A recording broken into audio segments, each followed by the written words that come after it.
America আবার সেই আওয়ামী লীগের কাছে ফিরে যাওয়ার জন্য চেষ্টা করে, সেই দিক থেকে শেখ হাসিনা এখন সুবিধাজনক অবস্থানে আছেন। তিনি প্রাণ নিয়ে দেশের বাইরে চলে যেতে পেরেছেন বা তাকে পাঠিয়ে দেওয়া হয়েছে। তার দলের যে শীর্ষ নেতৃবৃন্দ রয়েছেন প্রায় সবাই দেশে এবং দেশের বাইরে অক্ষত অবস্থায় আছে, হাতে গোনা কয়েকজন ছাড়া। এবং তারা সেই যে গত 1.5 বছরের যে ধকল ছিল, পরাজয়ের যে ধকল, সেই ধকলগুলো কাটিয়ে উঠেছে। এখন আবার তারা নতুন করে স্বপ্ন দেখা শুরু করেছে। যদি বিকল্প হিসেবে আমেরিকা আওয়ামী লীগের সঙ্গে যোগাযোগ করে, এবং এটা যে করছেন, আপনি দিল্লিতে যদি আপনার একটা ভালো সোর্স থাকে আপনি বুঝতে পারবেন, সেই দিল্লিতে নিযুক্ত মার্কিন রাষ্ট্রদূত, তার অবস্থান মার্কিন পররাষ্ট্র মন্ত্রীর চেয়ে কোনো অংশে কম নয়। সেই মানুষটির সঙ্গে একটু খোঁজ নিয়ে দেখেন তো, তিনি এখন কার সাথে দেখা করছেন, নিয়মিত কাদের সঙ্গে বৈঠক করছেন, এবং সেই বৈঠকের মধ্যে দিল্লিতে নিযুক্ত রাষ্ট্রদূত এবং বাংলাদেশে নিযুক্ত যে রাষ্ট্রদূত, তাদের মধ্যে কয়জন বিএনপির লোক আছে, কয়জন জামাতের লোক আছে, এবং সেখানে আসলে কি হচ্ছে, তার প্রেক্ষিতে কলকাতাতে কি হচ্ছে, তার প্রেক্ষিতে এই যে বিজেপি যে জয়লাভ করলো, এখানে কি মার্কিন ডিপ স্টেট কাজ করেনি? বাংলাদেশে এখানে ডিপ স্টেট গুলো কিভাবে কাজ করছে, দে উইল ইউজ ইউ, তারা আপনাদেরকে শুধু ব্যবহার করবে, ব্যবহার করার পরে আপনাকে ছুঁড়ে ফেলে দেবে। কারণ তাদের সেই ডিমান্ড গুলো বাস্তবায়ন করার জন্য যে ধরনের স্বৈরতান্ত্রিক একটা অবস্থা দরকার, সেটা আপনার এত অল্প সময় অর্জন করা সম্ভব নয়। ফলে কি হচ্ছে, একটা দুর্বল সরকার দিয়ে আমেরিকাকে তখন আপনি তার পারপাস গুলো সার্ভ করতে পারবেন না। সেক্ষেত্রে বিকল্প শক্তি সেনাবাহিনী। কিন্তু সেনাবাহিনী তো এখন সারা দুনিয়াতে জনপ্রিয় শাসন ব্যবস্থা নয়। সেনাবাহিনীর সঙ্গে রাজনীতির একটা প্ল্যাটফর্ম লাগবে। পিছনে সেনাবাহিনী থাকবে, সামনে এখনো যেমন ইউনূসের পিছনে সেনাবাহিনী ছিল, এখন যে সরকার আছে তাদের পিছনে সেনাবাহিনী আছে। আওয়ামী লীগ যতদিন ক্ষমতায় ছিল সেনাবাহিনী ছিল। আগামীতে যারাই ক্ষমতায় আসবে পাকিস্তানের মতো সবসময় সেনাবাহিনী থাকবে। বাংলাদেশে মার্কিন ডিপ স্টেটের ভূমিকা, এই অঞ্চলে আমেরিকার উপস্থিতি, আমাদের সেন্ট মার্টিন দ্বীপ, এটি নিয়ে আমেরিকার পরিকল্পনা, মায়ানমারে তাদের যে বার্মা অ্যাক্ট, এবং সেই বার্মা অ্যাক্ট বাস্তবায়নের জন্য বাংলাদেশ সেনাবাহিনী এবং সরকারকে জড়িয়ে ফেলার যে মার্কিন নীতি পলিসি, এটি এখন ওপেন সিক্রেট। আপনি যদি এই মুহূর্তে বাংলাদেশের যিনি মার্কিন রাষ্ট্রদূত রয়েছেন মিস্টার ব্রেন্ট ক্রিস্টেনসেন, তার আকার দেখেন, আকৃতি দেখেন, বডি ল্যাঙ্গুয়েজ দেখেন, প্রধানমন্ত্রী এবং অন্যান্য মন্ত্রীর সঙ্গে তার বৈঠক দেখেন, এবং সেখানে তিনি যে রাজকীয় ভঙ্গিতে চলাফেরা করেন, বসেন, স্পষ্টতই বোঝা যায় বাংলাদেশকে তারা তাদের একটা কলোনির বেশি মনে কিছু তারা করেন না, এবং এমন কলোনি যেখান থেকে তারা শুধু রেভিনিউ কালেকশন করবেন কিন্তু সেই কলোনির কোনো উন্নয়ন ঘটাবেন না। আমাদের দেশে হামের টিকা দেওয়া হচ্ছে, আমেরিকা থেকে আসছে, ইউএসএইড এর মাধ্যমে রোহিঙ্গাদেরকে খুব অল্প পরিমাণ খাদ্য সাহায্য দেওয়া হচ্ছে,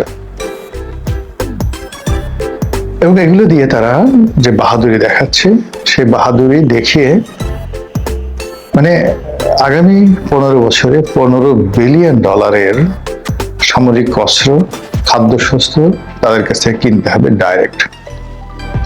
আর ইনডাইরেক্টলি তারা বাংলাদেশ থেকে যে সকল পণ্য কিনছে, সেই পণ্যের মাধ্যমে তারা আরো $15 বিলিয়ন তারা আয় করবে।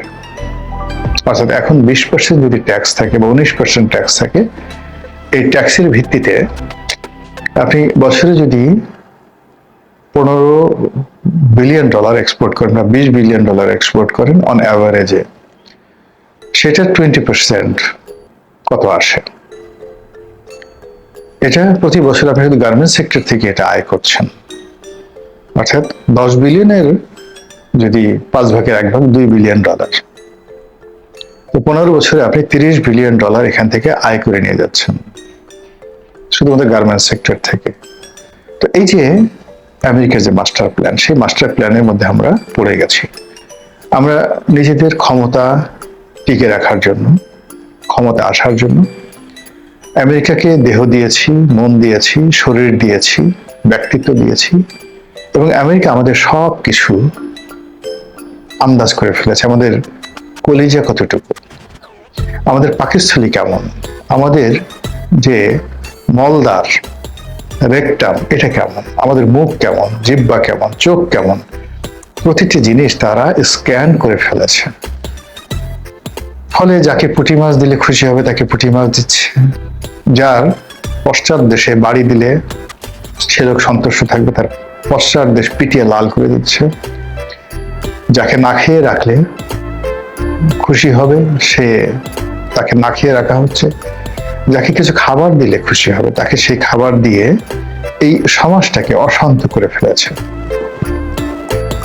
আপনি দেখুন যে আমাদের এই বাংলাদেশে একদম চিহ্নিত কতগুলো আমেরিকান দালাল আছে। মানে এরা রাজনীতির মধ্যে আমেরিকার দালাল যদি থাকে 5%, এর বাইরে সাহিত্যিক, সাংবাদিক, কবি, বুদ্ধিজীবী, ব্যবসায়ী, এর একটা বিরাট গ্রুপ আছে, যারা এই আমেরিকান ক্লাবে গিয়ে, ব্রিটিশ ক্লাবে গিয়ে, বিভিন্ন ক্লাবে গিয়ে, কানাডিয়ান ক্লাবে গিয়ে এই প্রতিদিন সন্ধ্যার পরে মদ খাবে, আমেরিকার লোকদের সাথে আড্ডা মারবে, আর ওই ছবিগুলো বিভিন্ন জায়গায় দিয়ে দেখাবে আমাদের সাথে খুব ভালো সম্পর্ক রয়েছে। এদের মাধ্যমে এই সমাজে গত 7-8 বছর ধরে যে অশান্তি তারা তৈরি করে ফেলেছে, সেই অশান্তির ফলে পুরো রাজনৈতিক প্রক্রিয়াটি এখন আনপ্রেডিক্টেবল হয়ে গেছে। এদের কথা মতো মন্ত্রী হয়, এদের কথা মতো এমপি হয়, মানে এই যে দালাল তাবেদারের কথা মতো তারা শুধু আমেরিকার ওই রাষ্ট্রদূতের কাছ থেকে একটা সিগনেচার নিয়ে আসে বা একটা সিগন্যাল নিয়ে আসে, এনে যখন রাজনৈতিক নেতাদেরকে বলা হয় একে মনোনয়ন দেওয়া যাবে না, আমেরিকার নিষেধ আছে, একে মনোনয়ন দিতে হবে, আমেরিকার অনুমতি আছে, এইভাবে একটা জগা খিচুড়ি রাজনৈতিক প্ল্যাটফর্ম তৈরি হয়ে গেছে আমাদের দেশে। এমনকি রাজনৈতিক দলের যে পদ পদবি, এটার ক্ষেত্রে আমেরিকা এখন গুরুত্বপূর্ণ ভূমিকা পালন করছে। এই হলো বাস্তবতা। তো এরকম একটা প্ল্যান নিয়ে তারা আগায়। তাদের একজন সবসময় তারা একটা ডিক্টেটরকে পছন্দ করে, মারাত্মক ডিক্টেটরকে পছন্দ করে, দুর্বল লোককে কখনো আমেরিকা পছন্দ করে না। আমেরিকা প্রাণান্ত চেষ্টা করেছে আফগানদের মধ্যে এরকম একজন ডিক্টেটর তৈরি করতে। তারা ওসামা বিন লাদেনকে প্রমোট করেছে, কিন্তু ওসামা বিন লাদেন ঠিক ডাইরেক্টলি রাজনীতিতে সে সক্রিয় হতে পারেনি।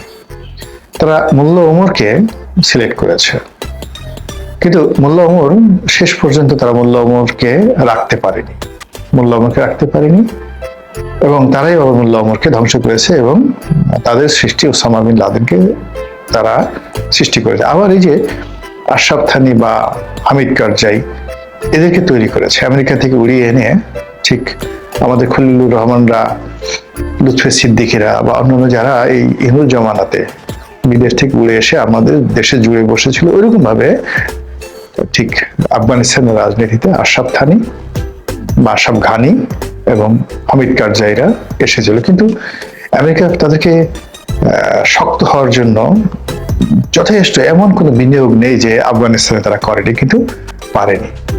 তো যার জন্য তারা ওই দুর্বল লোকের পিছনে আর দীর্ঘদিন থাকবে না, তাদের শক্ত সামর্থ্য লোক দরকার। এবং সেই অর্থে ডক্টর মোহাম্মদ ইউনূসকে তারা যেভাবে মনে করেছিল, পরে দেখা গেল এটা একটা আলু ভর্তা, এটা দিয়ে কাবাব বানানো যায়, এটা দিয়ে চপ বানানো যায়, এটা দিয়ে ভর্তা বানানো যায়, কিন্তু এটা দিয়ে আর যা হোক না কেন যুদ্ধ করা যায় না, আমেরিকার পারপাস সার্ভ করা যায় না।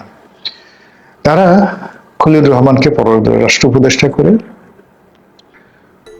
যদি তারা সেই যে একটা যে করিডোর চেয়েছিল, সেফ করিডোর যেটা বাংলাদেশ সীমান্ত দিয়ে আমেরিকা যাবে, তারপর সেখান থেকে তারা মায়ানমার অপারেশন চালাবে, এবং বাংলাদেশ সেনাবাহিনীকে যেভাবে তারা জ্বলাতে চেয়েছিল সেই কাজটি ডক্টর মোহাম্মদ ইউনূস করতে পারেনি। দিস ইজ দ্য ফার্স্ট, মানে যাকে বলে অফেন্স।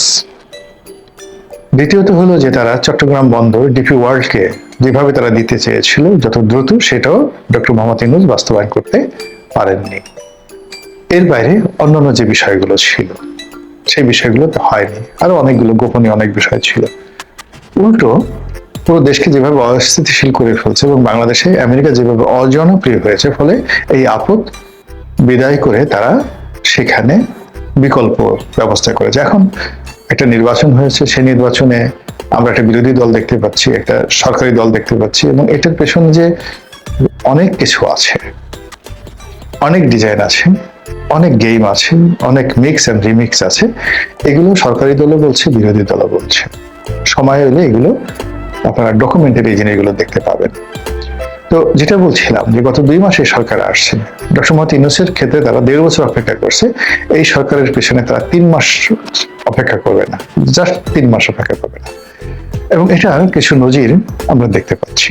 এই যে সরকার যে ঘন ঘন চীন যাচ্ছে, বারবার যে চীনের রাষ্ট্রদূতের সঙ্গে এত মহরম সম্পর্ক তৈরি হচ্ছে, ইট মিনস আমেরিকা আর এই সরকারকে যে ব্ল্যাঙ্ক চেক দিচ্ছে না।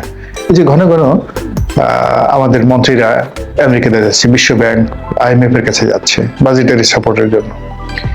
এখানে মার্কিন পররাষ্ট্র দপ্তরে খুব দৌড়দৌড়ি করছে খলিলুর রহমান। এই সিগন্যালটা ভালো সিগন্যাল নয় সরকারের জন্য। তো বিকল্প কি হতে পারে? এখন এই সরকারের মধ্যে ধরেন আমি বা মামু, একজন সংসদ সদস্য বলেছেন যে এই সরকার আগের যেমন আমি দামি ছিল, ঠিক এইরকম এখন একটা আমি এবং মামু, এদের সরকার, অর্থাৎ জামাত এবং বিএনপির সরকার। তারা শুধুমাত্র খুব সুকৌশলে একটা আর্টিফিশিয়াল ক্রাইসিস তৈরি করে, বিরোধ তৈরি করে পার্লামেন্ট জমিয়ে রাখার চেষ্টা করছেন, সারা দেশের মানুষকে বুদ্ধ বানানোর চেষ্টা করছে। কিন্তু মানুষ যারা যারা সচেতন তারা সবাই বুঝে গেছে। ফলে আলটিমেটলি দেখবেন সরকার এবং বিরোধী দল কারো মুখে হাসি নেই, কারো কনফিডেন্স লেভেল ওই পর্যায়ে নয়। মানুষ যখন সঠিক পথে থাকে তখন তাদের ইমান একিনের একটা নূর, একটা রসনাই তাদের মধ্যে ঝলসাতে থাকে, চকমক হতে থাকে। আপনি কারোর মধ্যে সেটা দেখতে পারবেন না। হাসির মধ্যে কেমন যেন একটা নকল হাসি, যে কর্মকাণ্ড আছে মনে হচ্ছে যেন এগুলো ঠিক হৃদয় থেকে আসছে না, এরকম অনেক কিছু হচ্ছে। তো